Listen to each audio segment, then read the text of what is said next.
Buen día, maestro Artemio Noé Morales Villatoro, compañeros maestrandos.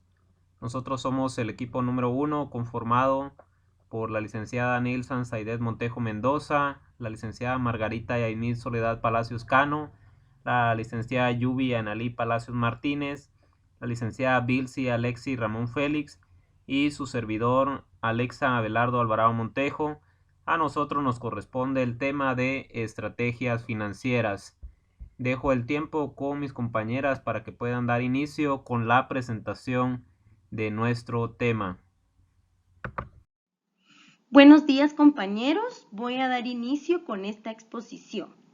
Y antes de conocer lo que es una estrategia financiera, es importante conocer algunos términos sobre finanzas. Y finanzas son consideradas como una categoría histórico-económica porque se ubica en el espacio y en el tiempo y porque se da en el marco de las relaciones monetario-mercantiles. También son una categoría de valor porque están ligadas al empleo y creación de fondos monetarios. El término de finanzas proviene del concepto latino financia, que significa pago en dinero, el cual se utilizó en el siglo XIII y XV en el país más mercantilizado de esa época, que es Italia, y sus principales ciudades comerciales como Florencia, Génova y Venecia. Entonces, podemos mencionar que las finanzas es una rama de la administración de empresas que se preocupa por el fondo de dichas empresas. La finanza ha tomado cada vez más un enfoque estratégico, debido a que los administradores se enfrentan a situaciones de cómo crear valor dentro de un ambiente empresarial. También vamos a hablar sobre lo que es la educación financiera. La educación financiera es importante que se enseñe porque hace que las personas sean más flexibles para mantener una mente abierta de tal manera que vean en estos cambios la oportunidad de hacerse ricos. Pero eso solo sucederá cuando se den cuenta que en la vida lo que importa no es la cantidad de dinero que gana, sino cuánto se conserva y cuánto esto puede ser invertido. Entonces, veamos que las finanzas estudia el flujo del dinero entre individuos, empresas o Estado. Las finanzas son una rama de la economía que estudia la obtención y gestión por parte de una compañía, individuo o del Estado. Las finanzas tratan, por lo tanto, las condiciones y oportunidades en que se consigue el capital, de los usos de este y de los pagos e intereses que se cargan a las transacciones en dinero. También suele definirse como el arte y la ciencia de administrar dinero. Vamos a hablar también sobre unos términos importantes en finanzas. El número 1 habla sobre la información financiera para la toma de decisiones. Este juega un papel fundamental para la evaluación de la empresa y el cumplimiento de objetivos y financieros. Es el punto de partida para el estudio de la realidad financiera. El siguiente término habla sobre la importancia de analizar los estados financieros. Requiere de experiencia y juicio, pues para gestionar eficientemente una empresa o un negocio es necesario poseer información sobre su funcionamiento y salud financiera. También está el análisis de los resultados contables. El análisis desde un punto de vista general no es otra cosa que el estudio realizado para separar las distintas partes de un todo. Y están también las estrategias como alternativa de solución dentro de la toma de decisiones. El concepto de estrategia es originario del campo militar, pero aparece en el campo económico con la teoría de juegos de la mano. En ambos casos es básica la idea. Esta definición estratégica surge de la necesidad de contar con ella. Este mundo está lleno de incertidumbres, por lo tanto necesita cambios. Estos cambios tienen como límite la creatividad y la innovación de la gente, y esto tiene que ver con la estrategia. La estrategia es descubrir y no programar, es guiar y no controlar, es liderar las ideas. Y por último están las decisiones financieras. Sabiendo que el riesgo es parte inevitable en todo proceso de la toma de decisiones, tanto a nivel personal como a nivel organizacional, debemos medir en función del beneficio que se pueda obtener en cualquier acción que se adopte. Por lo tanto, el concepto de riesgo también se relaciona con el grado de incertidumbre de los rendimientos esperados en el futuro. Es acá donde nace la famosa frase: a mayor riesgo, mayor rendimiento. Y para dar continuidad al tema, en este momento veremos las opciones de financiamiento a corto plazo. Y podemos decir que para una empresa es fundamental la disponibilidad de financiamiento a corto plazo para su funcionamiento. También son obligaciones que se espera que venzan en menos de un año y que son necesarias para sostener gran parte de los activos circulantes de la empresa, como lo son los efectivos, cuentas por cobrar e inventarios. El financiamiento a corto plazo se divide en fuentes de financiamiento sin garantías específicas y fuentes de financiamiento con garantías específicas. Las fuentes de financiamiento sin garantías específicas consisten en fondos que consigue la empresa sin comprometer activos fijos específicos como garantía. Y estas fuentes sin garantías específicas se dividen en espontáneas, bancarias y extrabancarias. Dentro de las fuentes espontáneas podemos mencionar como número 1 cuentas por pagar.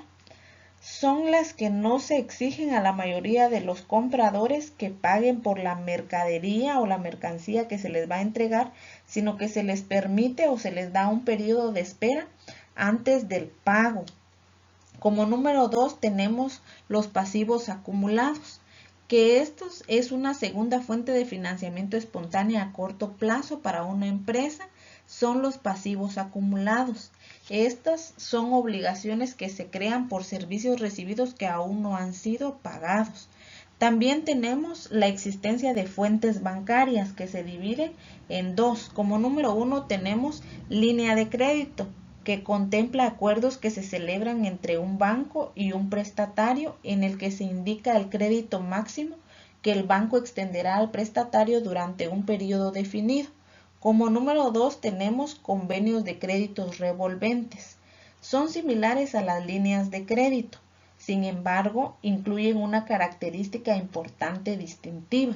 El banco tiene la obligación legal de cumplir con un contrato de crédito revolvente y recibirá un honorario por compromiso. También hacemos mención sobre las fuentes extrabancarias que se dividen en 3 y como número 1 tenemos documentos negociables. Consisten en una fuente promisoria sin garantías a corto plazo que emiten empresas de alta reputación crediticia y solventes empresas grandes y de incuestionable solidez financiera. También tenemos como número 2 los anticipos de clientes. Los clientes pueden pagar antes de recibir la totalidad o gran parte de la mercadería o mercancía que tienen intención de comprar. Y como número 3 tenemos los préstamos privados. Pueden obtenerse préstamos sin garantías a corto plazo de los accionistas de la empresa, ya que de los que se han adinerado pueden estar dispuestos a prestar dinero a las empresas para sacarlas de una crisis.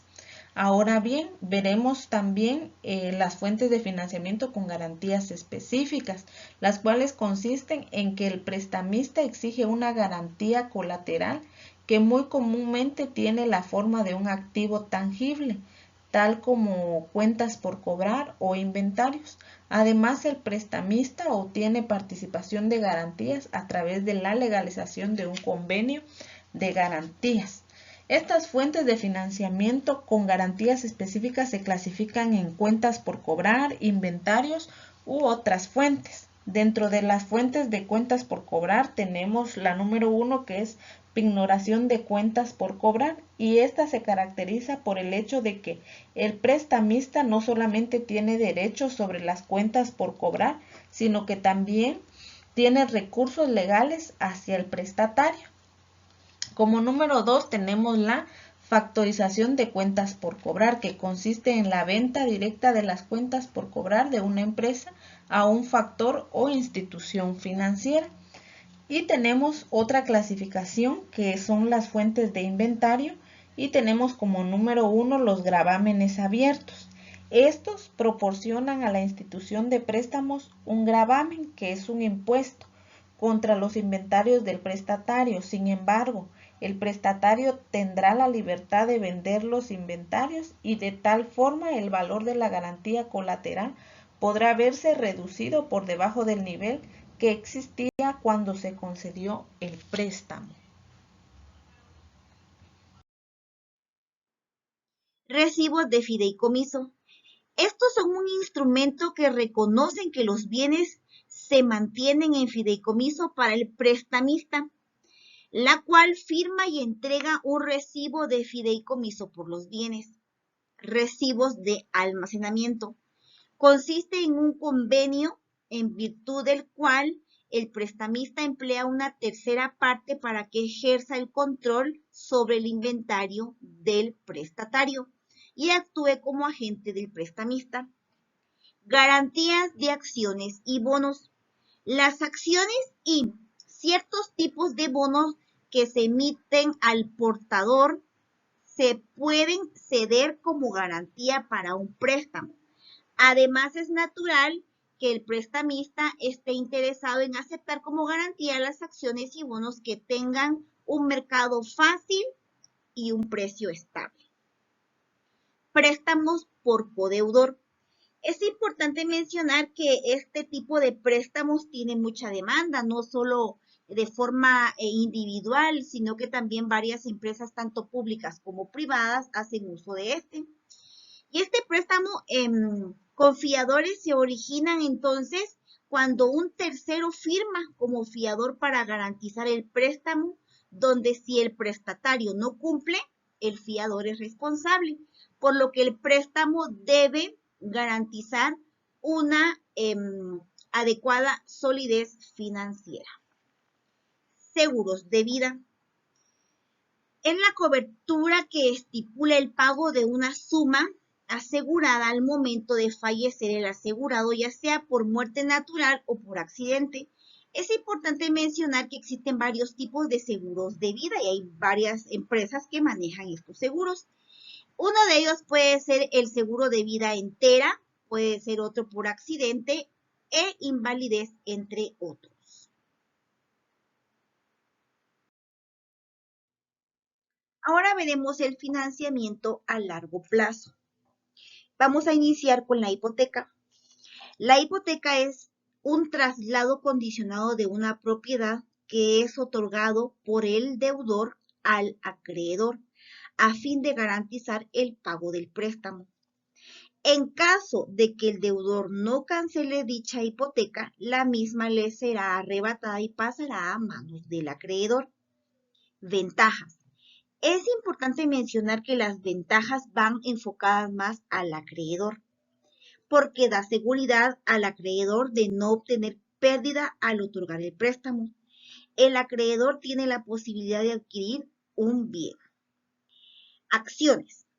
Las acciones representan la participación patrimonial o de capital de una accionista dentro de la organización a la que pertenece. Ventaja. Las acciones preferentes son particularmente útiles para las negociaciones de fusión y adquisición de empresas. Una de las desventajas que podemos tomar en cuenta en las acciones es que el costo de la emisión de acciones es alto. Bonos.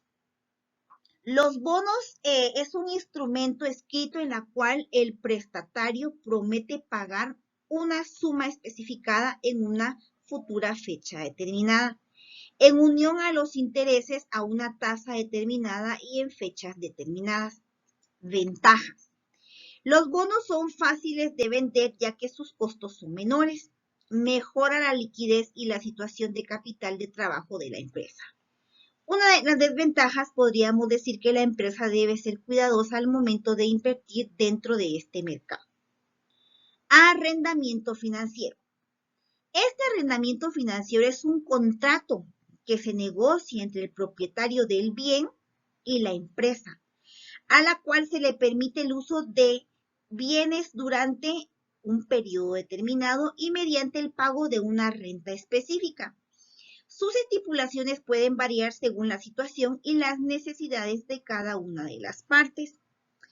Dentro de las ventajas podemos mencionar que el financiamiento es bastante flexible para las empresas debido a las oportunidades que ofrecen.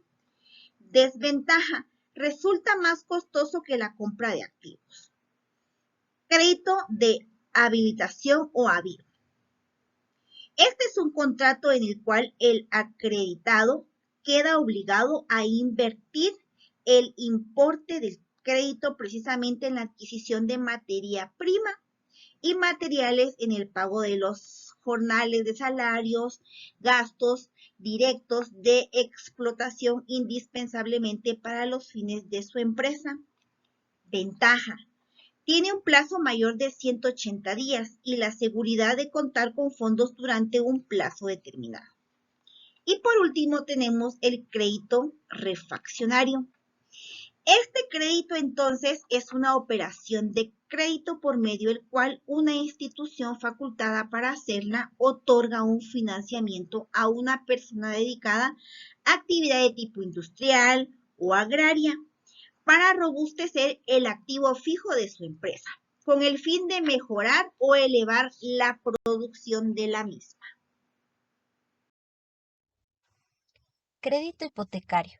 Son pasivos contratados con instituciones de crédito para ser aplicados en proyectos de inversión en los que involucren el crecimiento del crédito.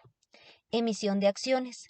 Son títulos corporativos de los cuales no se sabe cuánto se obtendrá, ya que se somete al resultado de los negocios que realice la sociedad. Dentro de la aplicación del análisis financiero, se han creado las bases para que las empresas puedan desarrollar de forma organizada todas las transacciones necesarias que permitan lograr una gestión económica, esta eficiente y eficaz. Dentro del análisis financiero tenemos técnicas, análisis de las razones financieras, métodos de planeación financiera, análisis general de todas las cuentas de balance. Toma de decisiones y su aplicación correcta. Selección de un curso de acciones entre alternativas, es decir, que existe un plan de compromiso de recursos de dirección y reputación. Sin embargo, la toma de decisiones es solo un paso de la planeación, ya que forma la parte esencial de los procesos que se siguen para elaboración de los objetivos o metas trazadas a seguir. La diferencia entre inversiones temporales o inversiones a largo plazo. Las inversiones temporales consisten en documentos a corto plazo, ya que dentro de las inversiones temporales y cuando las realizamos a corto plazo nos llevan directamente más tiempo. Las acciones se venden con más facilidad. Se convierten en efectivo cuando se necesita. Inversiones a largo plazo. Son colocaciones de dinero en plazos mayores de un año. Las acciones adquiridas a cambio de valores que no son efectivos. No están disponibles fácilmente porque no están compuestas de efectivo, sino por bienes. Financiación. Es el acto de construir el capital necesario para fundar una empresa o para transformarla en otra mayor, o de surtir de fondos para llevar a cabo una operación o respaldar un negocio, para que exista un buen financiamiento. Equilibrio financiero. El equilibrio financiero se producirá cuando exista una conjunción entre la fuerza activa hacia la liquidez y la del pasivo hacia la exigibilidad. Gracias por su atención.